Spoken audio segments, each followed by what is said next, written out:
একদার দুধের দাম এই তিনবার কষ্ট কিনলে আল্লাহু আকবার,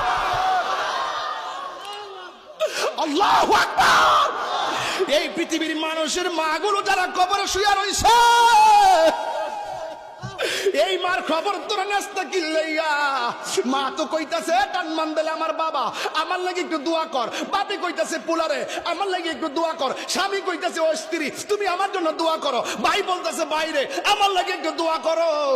মাঝে মাঝে কবরটার মধ্যে যাইবা, এই দুনিয়া ছেড়ে চলে যাব একদিন, মায়ারি বাঁধন ভেঙে যাবে একদিন, আসিব না আমি আর এ ভুবনে কোনো দিন, আসিব না আমি আর এ ভুবনে কোনো দিন, এ দুনিয়া ছেড়ে চলে যাব একদিন। একটা বাবার অনুভব কি জানেন? আমার সন্তান একদিন ময়দানে কথা বলবে, আমার জীবনটা তো আমি কাটাইয়া দিয়ে গেলাম, আল্লাহ যেন তারে সুন্নিয়তের ময়দানে কবুল করে। একটা বাবা যে সন্তান নিয়ে কি স্বপ্ন দেখে, যেমনটা আমি বিয়ে করার পরেই তো বুঝলাম। আপনারা এখন বিয়ে করেন নাই যারা বুঝবেন না, নিজের সন্তানটার জন্য আপনার যেমন মায়া লাগে, আপনার জন্য তো আপনার মায়ের মায়া লাগে। এই জন্য যুবক রে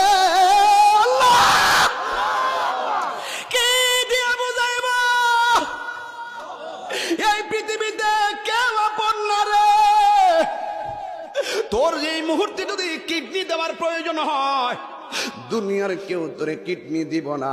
নিজের মা দুঃখিনী, নিজের কিডনিটা দিতে চুল পরিমাণ। আমার বাস্তব কথা বলে দিয়েছে একটা, আমার গ্রামের মধ্যে আমার চাচাতো ভাই জুয়েল ভাই, তার মেয়েটার কিডনি নাই, মাদ্রাজ গেছে কিডনি পায় না, পয়েন্টে মিলে না। লাস্টে কইলাম কেমনে কিডনি লাগাইছেন, আবার ডাক দিয়া কই তাহিরি রে তোর মেয়ে বাচ্চা তোর বাবির নিজের কিডনিটা ভাই মেয়েটারে দিয়া দিছে। এতদিন আমি মনে করছি এই খবরগুলা বুঝি কাল্পনিক, এখন দেখলাম একটা মায়ের ইতিহাস, নিজের কিডনি নিজের মেয়েরে দিয়া দিছে। ওই দিন যখন আমি বাড়িতে আসতাম নির্বাচনের আগের রাত্রে, তখন মেয়েটাও আসছে, আমার জিজ্ঞাসা এই যে এটা হলো আমার মেয়ে, যে এই মেয়েটারে কিডনি লাগাইছি। আমি তারে বললাম এখন তুমি কেমন আছো? কয়ে ভালো আছি। আবার ওই দিক দিয়ে হুমনাতে আমার একটা মুরিদ আছে যার নাম জহিরুল ইসলাম হাফেজ, ওই জহিরের কিডনি নাই। এবার আমি জিগাইলাম তোমার কিডনি কি? কই বাবা কিডনি তো অনেক টাকা লাগে। জিগাইলাম এখন কি করবা? কই 12 লাখ টাকা লাগে। এখন কি করবা? কই বাবা রে অনেক জায়গায় খোঁজাখুঁজির পরে কিডনি পাই নাই, এখন যে কিডনি লাগাইবা কিডনিটা তুমি কোথায় থেকে আনছো? বিদেশ থেকে আনছো না দেশের কোন হসপিটাল থেকে কিনছো? আমার ডাক দিয়া বলে বাজান আমার আব্বার কিডনিটা আমারে দিয়া দিছে।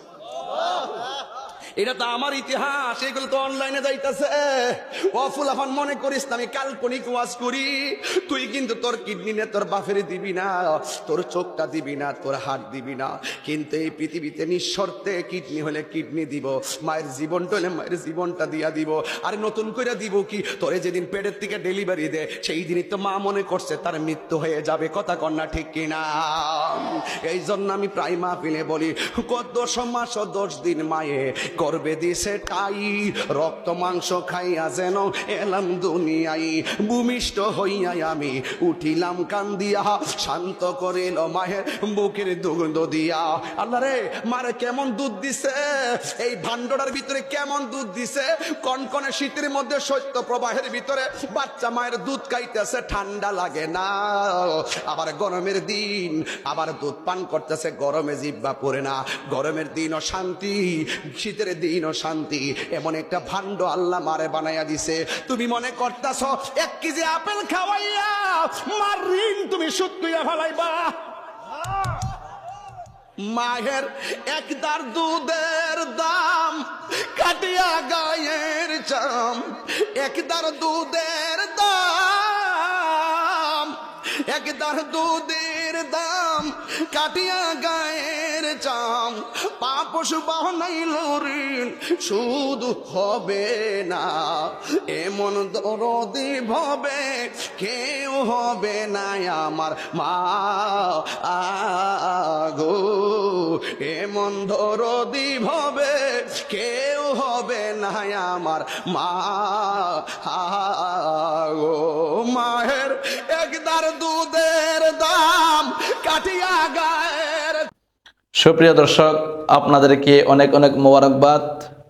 যদি আমার এই ভিডিওটি ভালো লাগে থাকে তাহলে ফলো করে রাখেন, যাতে করে সবার আগে আপনার কাছে আমার প্রত্যেকটা ভিডিও পৌঁছায়। আর কমেন্ট এবং শেয়ার করে দিবেন, সাথেই থাকবেন। আসসালামু আলাইকুম ওয়া রাহমাতুল্লাহি ওয়া বারাকাতুহু।